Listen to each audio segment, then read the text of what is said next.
Hello friends. Stock మార్కెట్లో మనం money invest చేసేటప్పుడు ఏ స్టాక్‌లో ఇన్వెస్ట్ చేస్తున్నామో ఆ కంపెనీ గురించి మనం పూర్తి వివరాలు తెలుసుకోవాలి. లేదంటే ఏందంటే నష్టపోతాము.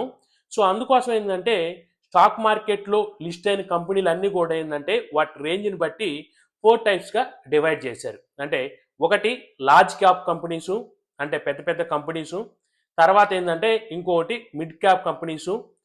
తర్వాత థర్డ్‌ది ఏందంటే small cap company. Fourth one ఏందంటే మైక్రో కంపెనీస్. అంటే ఆ కంపెనీ యొక్క రేంజ్‌ని బట్టి డివైడ్ చేశారనమాట. లార్జ్ క్యాప్ కంపెనీకొచ్చేళ్ళకి ఏందంటే ఏ కంపెనీ యొక్క వాల్యూ 1,00,00,000,00,000 కంటే ఎక్కువ ఉంటుందో అలాంటి కంపెనీలు మనం లార్జ్ క్యాప్ కంపెనీగా చెప్పవచ్చనమాట. సో, ఇలాంటి కంపెనీలో మనం మనీ ఇన్వెస్ట్ చేస్తే ఏమైద్దంటే మనకి లాభం గాని, నష్టం గాని ఎలా ఉండిద్దంటే 10-20% ఉండిద్ది. అంటే లాభం వచ్చినా గానీ 10-20% వచ్చిద్ది. అదేవిధంగా ఎక్కువ లాభం రాదు ఇలాంటి వాటిలో. అదేవిధంగా నష్టం వచ్చినా గానీ 10-20% మాత్రమే లాస్‌లోకెళ్తాం. సో, ఎవరైనా కొత్త వాళ్ళు మనీ ఇన్వెస్ట్ చేయాలంటే మీరు ఫస్ట్ ఏందంటే లార్జ్ క్యాప్ కంపెనీస్‌లోనే మనీ ఇన్వెస్ట్ చేసుకోండి. ఎందుకంటే సో, మీరు పెద్ద కంపెనీ కాకుండా ఎలా పడితే అలా చిన్న కంపెనీలు ఇన్వెస్ట్ చేస్తే ఏం జరిగిద్దంటే కొన్ని కంపెనీస్ లాస్‌లోకెళ్ళినంటే 50%, 100% కూడా లాస్‌లోకెళ్తాయి. సో, అందుకోసం అని చెప్పేసి ఎవరైనా స్టాక్ మార్కెట్‌లోకి కొత్తగా వస్తే మీరు లార్జ్ క్యాప్ కంపెనీస్ ఏయో తెలుసుకొని మీకు తెలియకపోతే ఆ లార్జ్ క్యాప్ కంపెనీస్‌లోనే ఇన్వెస్ట్ చేయండి. అంటే large cap companies for example ఏం చెప్పుకోవచ్చు అంటే రిలయన్స్ గ్రూప్ కంపెనీస్ అన్నీ లార్జ్ క్యాప్ కంపెనీసే. అదేవిధంగా అదాని గ్రూప్ కంపెనీసు, అదేవిధంగా టీసీఎస్, ఇన్ఫోసిస్ ఇవన్నీ కూడా ఏందంటే హెచ్‌డిఎఫ్‌సి, ఐసీఐసీ బ్యాంకు ఇవన్నీ కూడా ఏందంటే లార్జ్ క్యాప్ కంపెనీస్ అనమాట. సో, మనం ఇలాంటి కంపెనీస్‌లో మనీ ఇన్వెస్ట్ చేస్తే మనకి ఒక షూరిటీ ఉండిద్ది. అంటే పెద్ద పెద్ద కంపెనీస్ కాబట్టి మనకి లాభాలు రావటానికి మాక్సిమం పాసిబిలిటీ ఉండిద్ది. ఒకవేళ నష్టాల్లోకెళ్ళినా ఇన్ కేస్ మనం ఒక 10% లేదా 5% ఇంకా ఇన్ కేస్ ఏదైనా ఇంకా బ్యాడ్‌గా జరిగితే 20% వరకే నష్టాల్లోకెళ్ళగలం. అంతకంటే ఎక్కువ వెళ్ళలేమనమాట. సో, అది లార్జ్ క్యాప్ కంపెనీస్ గురించి. Next mid cap companies. అంటే మిడ్ క్యాప్ కంపెనీస్ అంటే ఏందంటే ఆ కంపెనీ రేంజ్ అంటే ఆ కంపెనీ వాల్యూ అనేది 1,00,00,000,00,000 నుంచి 20,000,00,000 మధ్యలో ఉన్నట్లయితే దాన్ని మిడ్ క్యాప్ కంపెనీస్ అంటారు. సో, ఈ కంపెనీలో ఏంటంటే మనకి లాభం వచ్చినా, నష్టం వచ్చినా 20, 30%, 40% అలా లాభం రాటానికి ఉండిద్ది. అదే విధంగా ఏందంటే నష్టాల్లోకెళ్ళినా గానీ 30% దాకా నష్టాల్లోకెళ్ళే పాసిబిలిటీ ఉండిద్దనమాట. సో, ఇలాంటి స్టాక్స్‌లో ఏందంటే రిస్క్ గూడా ఎక్కువ ఉండిద్ది. అదే విధంగా లాభం వచ్చినా గానీ ఎక్కువే వచ్చిద్ది. అంటే లార్జ్ క్యాప్ కంపెనీస్‌తో పోలిస్తే మిడ్ క్యాప్ కంపెనీస్‌లో లాభం రాటానికి ఛాన్స్ ఉంది. అదే విధంగా నష్టం గూడా ఏందంటే అంత శాతమే రాటానికి కూడా పాసిబిలిటీ ఉండిద్దనమాట. అంటే ఈ మిడ్ క్యాప్ కంపెనీలో ఏది జరిగిద్దంటే సో, ఎవరైతే మార్కెట్‌ని ఒక 5 ఇయర్స్ నుంచో లేకపోతే 10 ఇయర్స్ నుంచో అబ్జర్వ్ చేస్తా స్టాక్ మార్కెట్ మీద అవగాహన ఉన్నోళ్ళు మాత్రమే ఈ మిడ్ క్యాప్ కంపెనీలో ఇన్వెస్ట్ చేసుకోండి. లేదంటే ఏందంటే మీరు లార్జ్ క్యాప్‌లో ఇన్వెస్ట్ చేసుకోవటం మంచిదనమాట.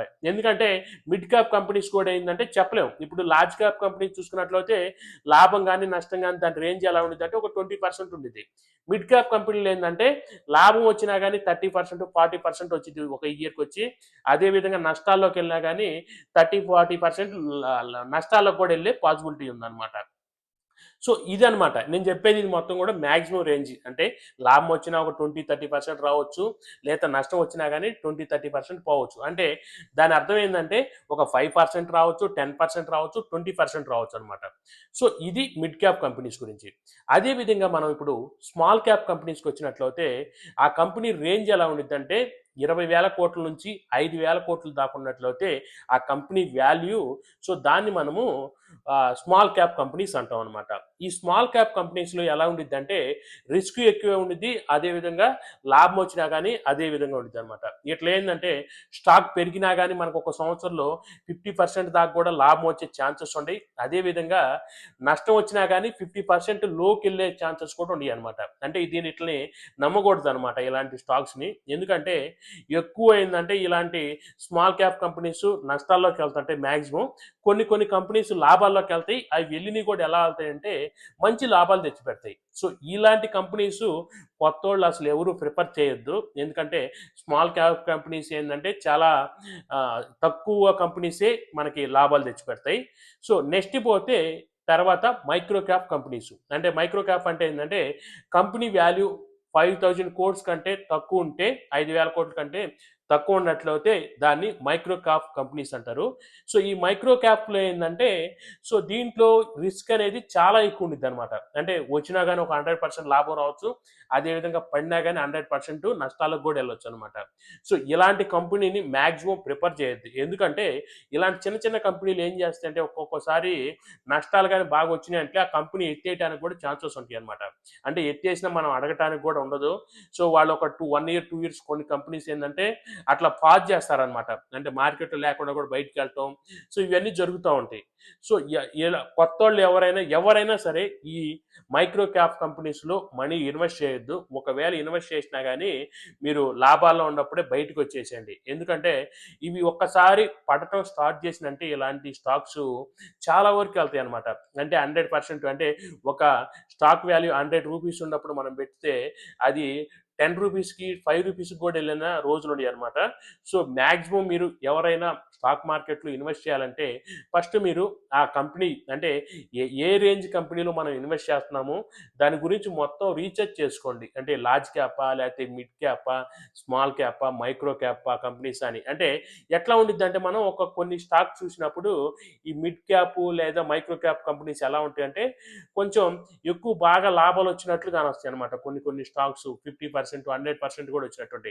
సో మనం ఏంటంటే టెంప్టేషన్గా అలాంటి స్టాక్స్ కొనడానికి మొగ్గు చూపుతాం. కానీ అది చాలా రేర్ కేసులోనే లాభాలు వస్తాయి. మ్యాక్సిమం ఏంటంటే నష్టాల్లోకి వెళ్తారు. సో మీరు ఎప్పుడైనా ఇలాంటి స్టాక్స్లో ఇన్వెస్ట్ చేయొద్దు అనమాట. మీరు ఇన్వెస్ట్ చేసుకోవాలంటే లార్జ్ క్యాప్ కంపెనీసే చూసుకోండి. మీరు ఇన్వెస్ట్ చేసే టయానికి ఈ లార్జ్ క్యాప్ కంపెనీలో ఏ కంపెనీ అయితే సో ఒక రేంజ్కి తగ్గి డౌన్ అయి ఉంటుందో అప్పుడు కొనుక్కోండి. సో ఇట్లా ఏంటంటే ఒక 1000 రూపీసో లేకపోతే 2000 రూపీసో ప్లస్లోకి వెళ్ళడానికి ఛాన్సెస్ ఉంటాయి అనమాట. అంటే ఫర్ ఎగ్జాంపుల్ ఇప్పుడు నేను ఒక టీసీఎస్ స్టాక్స్ కొన్నాను. సో దాని వాల్యూ సో ఒక 6 మంత్స్ బ్యాక్ చూసినట్లయితే అది 4000 ఉందనుకో, ఇప్పుడు అది 2500కి ఉందనుకో సపోజ్, మనం ఈ కంపెనీలో మనం ఇన్వెస్ట్ చేసుకోవచ్చు అనమాట. ఎందుకంటే దీనికి 2500 2500 నుంచి 4000 దాకా వెళ్ళటానికి కూడా ఛాన్సెస్ ఉండిద్ది అనమాట. అలాంటప్పుడు మనం ఏంటంటే ఇలాంటి కంపెనీలో ఇన్వెస్ట్ చేసుకోవచ్చు. సో అదేవిధంగా ఏంటంటే లార్జ్ క్యాప్ కంపెనీలో మనం ఇన్వెస్ట్ చేసేటప్పుడు హై రేంజ్కి పోయిన కంపెనీస్ కొన్ని ఉంటాయి. అంటే ఇప్పుడు ఫర్ ఎగ్జాంపుల్ ఇప్పుడు టీసీఎస్ఏ తీసుకున్నానుకో, దాని రేంజ్ 4000లో ఉన్నప్పుడు మనం కానీ ఆ స్టాక్ను కొన్నామంటే అది పెరగటానికి ఛాన్సెస్ తక్కువ ఉంటాయి అనమాట. అది మీరు కానీ ఒక 6 మంత్స్ 1 ఇయర్ గ్రాఫ్ కానీ చూసినట్లయితే మనం సో ఆ గ్రాఫ్లో ఏంటంటే ఇప్పుడు మన కరెంటు ఏ స్టాక్ అయితే తగ్గినట్టు కనిపిస్తుందో అలాంటివి కొనుక్కోండి లార్జ్ క్యాప్ కంపెనీస్. సో అవి ఏంటంటే పెరగటానికి ఛాన్సెస్ ఉంటాయి. సో అదేవిధంగా ఏంటంటే మనకు లాభాలు వస్తాయి. అలా కాకుండా ఏంటంటే మనకు తెలిసిన కంపెనీ ఏదో ఒకటి అని చెప్పేసి దాని రేంజ్ ఎంత ఉంది, ఇప్పుడు ప్రజెంట్ పెరిగిందా లేకపోతే తగ్గిందా, సో ఒకవేళ పెరిగితే ఎంత పెరగగలదో లేకపోతే తగ్గితే ఎంత తగ్గగలదో, సో ఇవన్నీ చెక్ చేసుకొని ఫస్ట్ పెట్టండి. ఇంకొకటి ఏంటంటే మనం స్టాక్స్లో ఇన్వెస్ట్ చేసేటప్పుడు ఆ స్టాక్స్ గురించి ఏంటంటే మొత్తం రీసెర్చ్ చేయాలి. అంటే ఆ కంపెనీకి ఏమన్నా బ్యాడ్ అలిగేషన్స్ ఉన్నాయా ఇట్లా తెలుసుకోవాలి. ఎందుకంటే మొన్న కానీ చూసుకున్నట్లయితే నిన్న ఆదాని గ్రూప్ మీద ఒక చిన్న అలిగేషన్స్ వచ్చింది. దానివల్ల ఏంటంటే 1,40,000 కోట్లు నష్టపోయారనమాట. ఆ కంపెనీల నుంచి అంత బయర్స్ మొత్తం ఎగ్జిట్ అయిపోయారు. ఎందుకంటే ఒక చిన్న అలిగేషన్ అది ఇంకా కరెక్ట్ కాదు. కాకపోయినా కానీ చాలామంది స్టాక్స్ నుంచి ఎగ్జిట్ అయిపోయారనమాట. సో ఇలాంటి అలిగేషన్స్ ఏమైనా ఉన్నాయా ఏంటి, మీరు స్టాక్స్లో ఇన్వెస్ట్ చేసినా కూడా ఒక్కొక్క రోజు ఏంటంటే ప్రతిరోజు న్యూస్ చదువుకోవాలి. అంటే మనం ఇన్వెస్ట్ చేసిన స్టాక్ మీద ఏమన్నా బ్యాడ్ న్యూస్ ఏమైనా వచ్చినాయా లేదా, ఒకవేళ వస్తే దాని సివియారిటీ ఏంది. సో సివియారిటీ కానీ ఎక్కువ ఉన్నట్లయితే ఏం చేస్తారంటే మీరు స్టాక్ నుంచి ఎగ్జిట్ అవ్వండి. సో ఎగ్జిట్ అయినప్పుడు ఏం జరిగిందంటే మీరు ఆ రోజు స్టాక్ వాల్యూ బాగా పడిపోయింది ఏదైనా పెద్ద సివియారిటీ ఉన్న న్యూస్ వచ్చినప్పుడు. సో అలాంటప్పుడు ఏం చేస్తారంటే మీరు ఈవినింగ్ వెళ్ళి మళ్ళీ కొనుక్కోండి, లేదంటే తర్వాత రోజు కొనుక్కోండి. అప్పుడు ఏంటంటే మీకు స్టాప్ లాస్ అనేది చాలా తక్కువ ఉంటుంది అనమాట. అంటే ఫర్ ఎగ్జాంపుల్ నిన్న ఆదాని గ్రూప్ కంపెనీస్ 15% కూడా పడిపోయినాయి. అంటే ఒక్కో స్టాక్ మీద 200 దాకా కూడా పడిపోయింది అనమాట. అలాంటప్పుడు మనం ముందే మార్నింగ్ ఎగ్జిట్ అయినట్టయితే ఆ 200 ఒక్కో స్టాక్ మీద లాస్ అనేది తప్పించుకుంటాం. సో నెక్స్ట్ మనం ఈవినింగ్ టైంలో కానీ లేదా నెక్స్ట్ డే కూడా మార్నింగ్ కొనుక్కోవచ్చు అనమాట. ఎందుకంటే ఇంత పడిన స్టాక్ అనేది తర్వాత లెగవటానికి పాసిబిలిటీ ఉంటుంది అనమాట. సో ఎప్పుడైనా మనం స్టాక్స్లో ఇన్వెస్ట్ చేసేటప్పుడు ఫస్ట్ మనం ఆ స్టాక్ గురించి మొత్తం రీసెర్చ్ చేయాలి. ఎవ్రీడే ఏంటంటే న్యూస్ కూడా చదువుతూ ఉండాలన్నమాట. అప్పుడే మనం స్టాక్ మార్కెట్లో నిలబడగలం. లేదంటే ఏంటంటే స్టాక్ మార్కెట్లో మనకు నష్టాలే వస్తాయి.